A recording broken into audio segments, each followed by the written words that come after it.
যুবা মোর্চার ছেলেরা এসে ওখানে কংগ্রেসের যতটা ফ্লেক্স ছিল ওখানে ওরা বিজেপির ফ্লেক্স লাগানো হয়েছে।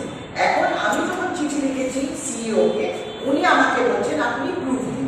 এখন আমাকে একটা কথা বলুন, আমি রাত্রেবেলা তো প্রুফ দিতে পারবো না, ওখানে তো সিসিটিভি আছে, আপনি সিসিটিভি ফুটেজটা নিন, ওটা দেখে তো আপনি বলতে পারবেন কে কি করেছে। আরেকটা জিনিস আপনাকে বলে দিই, কোনো কোনো জায়গায় তো এমন যেখানে আমাদের ফ্লেক্স লাগানো ছিল, মানে পুরো ফ্লেক্সের স্ট্রাকচার গায়ে দুটো ফ্লেক্স লাগানো ছিল, আমি আপনাদেরকে প্রুফ দিয়ে দিব এখনই। ফ্লেক্সের পুরো স্ট্রাকচার গায়ে, ফ্লেক্স যদি গায়ে হতো আমি বুঝতাম, কিন্তু পুরো স্ট্রাকচারটা গায়ে। আপনি বলুন এই নামে করে ভেন্ডার্সদেরকে ভয় দেখিয়ে কিভাবে ত্রিপুরাতে সরকার চালানো হচ্ছে।